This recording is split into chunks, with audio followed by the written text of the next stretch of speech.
Hi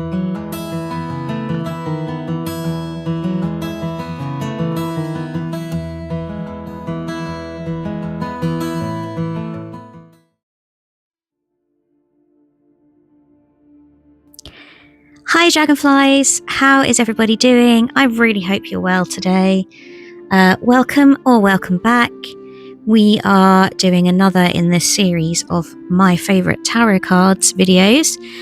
This is the final one, I think, unless I do sort of rogue cards, extra cards, that kind of thing. I might do, we'll see how it goes. But welcome to the Suit of Pentacles. Now, as ever, these videos come with a caveat that I only have the decks that I own that I look through for this video, so I'm sure there are many amazing Pentacle cards out there that I don't yet own. Believe me, I'm trying. But also, I could pick so many cards for each one, and narrowing it down to one for each selection is really hard. And in past videos, I haven't been able to stick to that, but I'm going to try and stick to that with this Pentacles video. So here we go, some of my favourite cards from the Suit of Pentacles. I've gone to Tarot of the Abyss by Anatorian for my Ace of Pentacles. I've never been a fan of the disembodied hand holding out an item with Ace cards, so that's one reason why I've chosen this. I kind of see the Ace of Pentacles, yes, as a new beginning, but also something that's kind of starting from roots you've planted. So this is perhaps the start of a new cycle. This isn't the complete beginning of everything, but a new cycle is starting.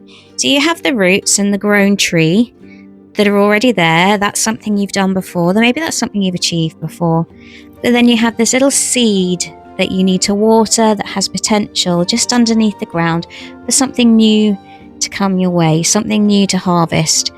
And that's why I really love this card. My Two of Pentacles choice comes from the Oak, Ash and Thorn Tarot. Now, I feel that as well as balance, the Two of Pentacles is also about adapting, being resourceful, stretching your resources. And if that isn't what this poor mummy bunny is doing, then I don't know what she is. Have a little look at the expression on her face. I am sure that is one that many an overwhelmed parent could recognise. She's there with her 2 pentacles, but with her 3 babies.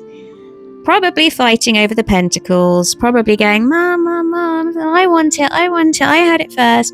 And that is the look of a mummy bunny that's saying, how am I supposed to stretch these resources? How am I supposed to balance this?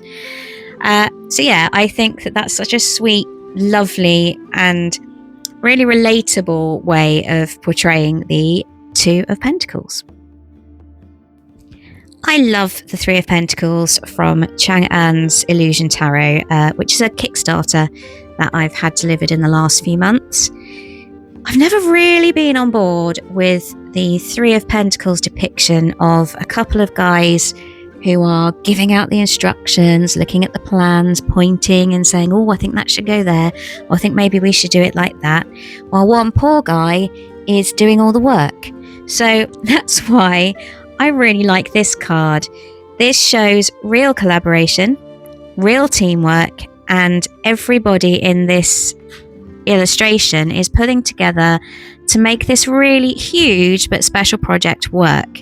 And that's my reason for choosing this particular card. I was so spoiled for choice with the Four of Pentacles. In the end, I went for one that I thought really shows the vibe of this card. And that's this one from the Dark Mansion Tarot. I love a card that shows facial expressions where you can really read a character's thoughts and emotions. That's a really big thing for me, actually, in a tarot card. And this one is just so perfectly depicted. This guy is a Dickens character.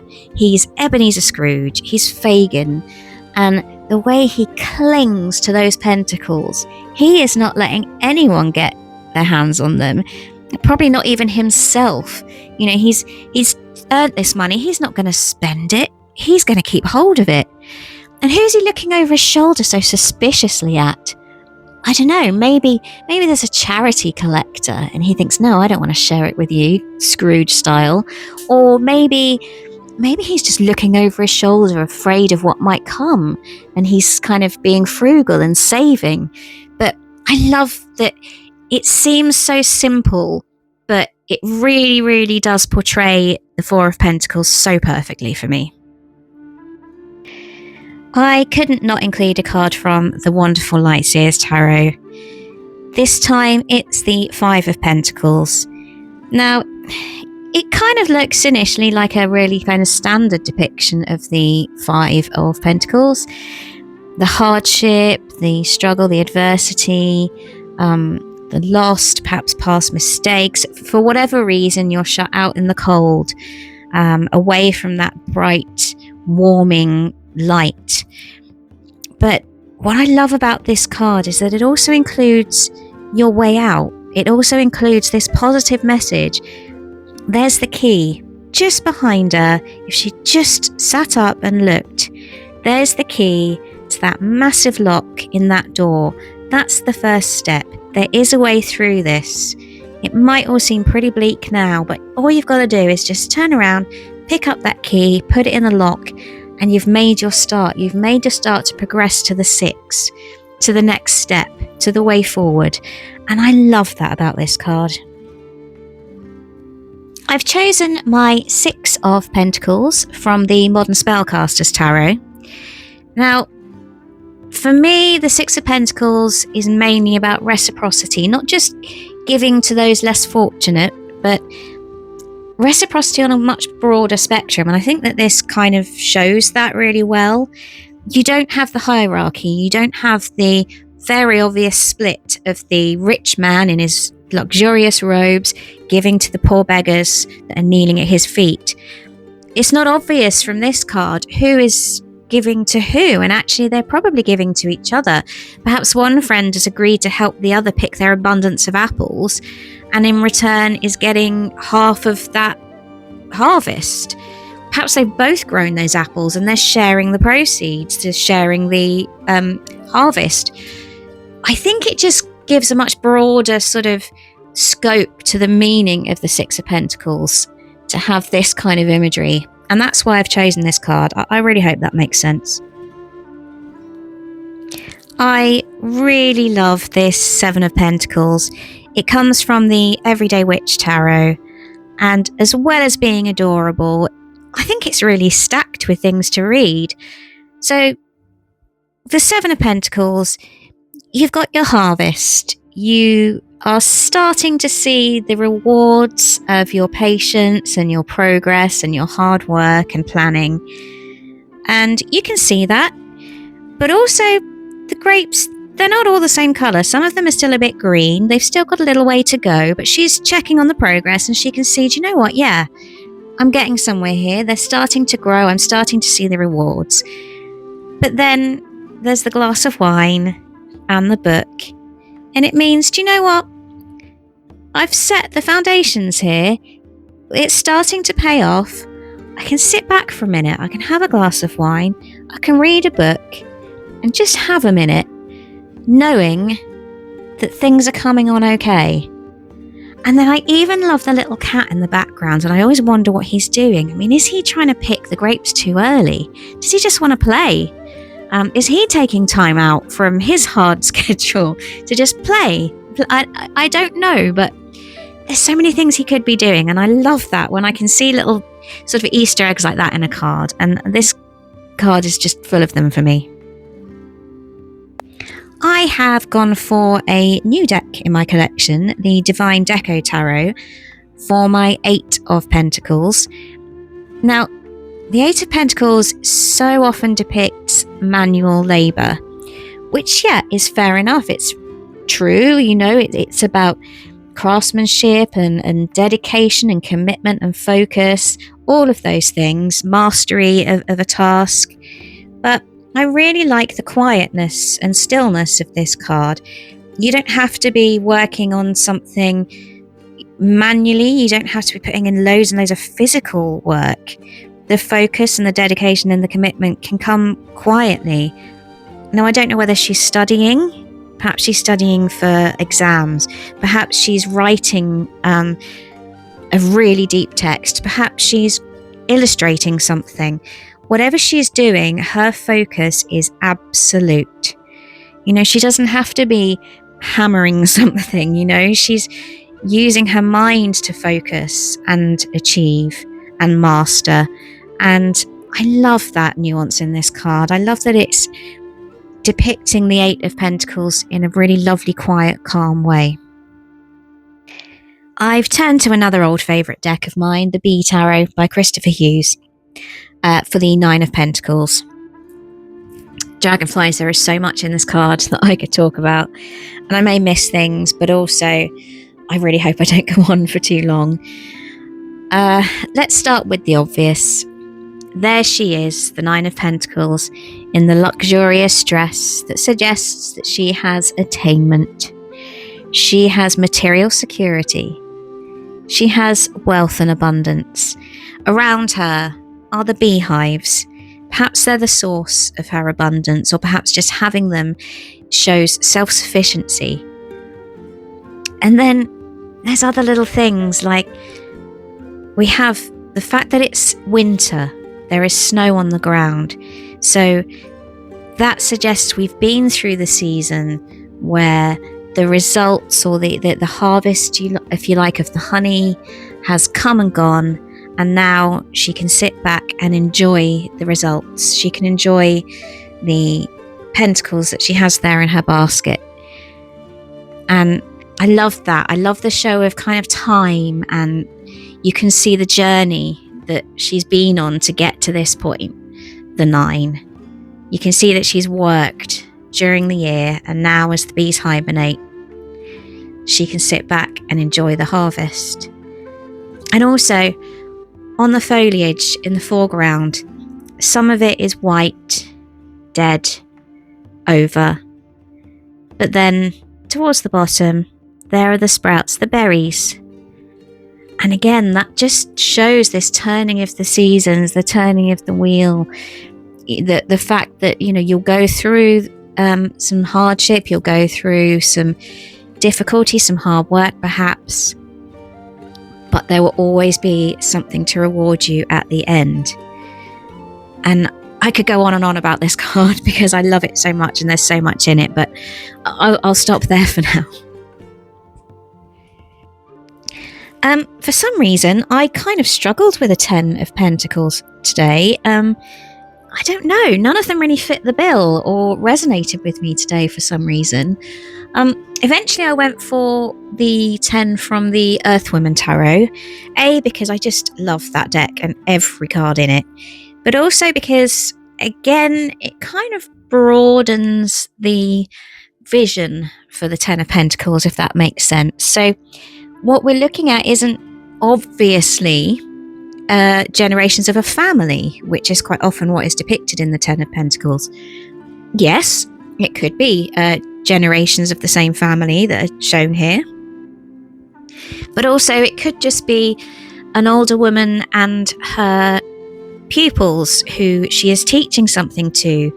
She could perhaps be the elder of a village, and these are just the village children who are learning from her. Whatever it is, there's this real show that there is a legacy left here, and roots are put down. That's the castle in the background. Oh my goodness, it's like a Disney castle.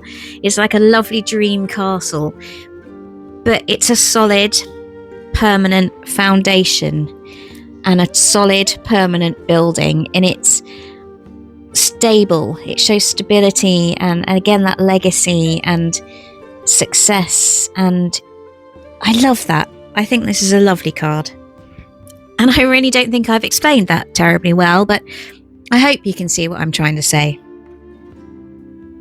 I've gone cute for my Page of Pentacles, and I've gone to the Cozy Witch Tarot. It's not a deck I use a lot, but I really love this card. When I was working with Lisa Papez's unlocking the tarot book, she encourages you to give the name of a fictional character to each of the court cards to sort of be your key word, I suppose. And I went with Rory Gilmore from the Gilmore Girls. And to me, the spirit of that is so represented in this little card. This little girl is ambitious. There's something that she wants, but she's not going to kind of ask her parents or whoever for it or expect it to be given to her. She's diligent.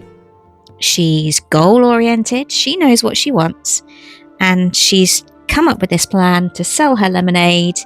And it might seem a little naive and kind of sweet and oh, bless her. But, you know, she's going out there and she's doing something. She's taking an action to get to this place that she wants to go. It's a starting point. And I think the energy of the Page of Pentacles is really shown in this little card. And I love it. I turn to the Heartwood Tarot, the beautiful Heartwood Tarot, for the Knight of Pentacles. Oh, this is a clever card. Dragonfly is probably too clever for me to try and completely unravel. But I absolutely love the correlation between the traditional Knight of Pentacles and the chess piece. I think it's so, so clever. Now, I don't know masses about chess, but this is the knight that isn't moving. He's the only knight that's still, that's contemplating and is steady and slow to get to where he needs to be. And that's kind of the same with the knight in chess. He doesn't take direct routes. He jumps over other pieces. He's the only piece that can do that. He takes the L-shaped route. And that's very like our RWS knight. He gets there, he's committed, but he's patient. He doesn't need to just charge straight in, you know, and he's a reliable piece. He's it's really hard to explain it because as I say, I'm not massively up on chess, but I just feel that the correlation is there. And then you've got the little snail on the top, almost kind of reinforcing that slow and steady wins the race kind of vibe of the Knight of Pentacles. I think it's such a clever card and it's such a clever deck. And yeah, I hope it makes sense to you why I chose it, despite my poor explanation. Okay, for some reason, I also struggled with the Queen of Pentacles, but I finally settled on the one from the Anna Kay Tarot. Now, as I said before, I love to read facial expressions and emotions in the faces of characters in tarot cards. And oh my goodness, this queen has the most lovely expression on her face. And there she is, we think possibly pregnant, do we think? She may be. But that's such an open face, if that makes sense. She just seems so welcoming and caring and nurturing, and you know, she looks like the kind of woman that says, "Oh, come on in and share what I have." And you know, she's worked for it. That looks to me like she's picked all of that fruit and sorted it all into her basket. You know, she's really organized. She's got really good business sense as well, and you know, she knows what she's doing, and she's earned these luxuries and this abundance around her. And I think that's the only explanation I can give for that card, really. But to me, this one's more about the feel and the emotion that I get from this card and from her face than anything else, really. The King of Pentacles is one of my favourite cards. There are some really amazing depictions of him. But I have gone for a new deck, the Hedgewitch Tarot, because this King of Pentacles is wonderful.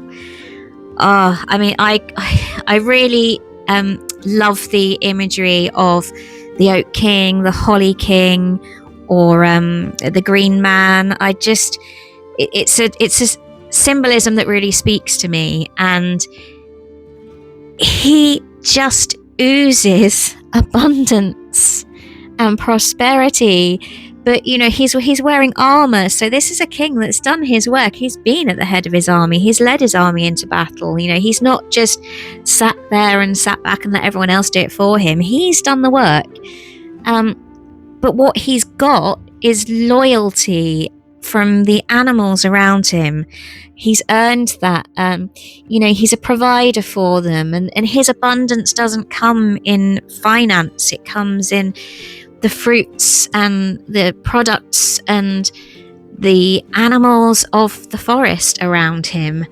And oh, there is so much to love in this beautiful card, Dragonflies. I could go on forever, but I have already gone on for long enough, I fear. But yes, this is a beautiful King of Pentacles.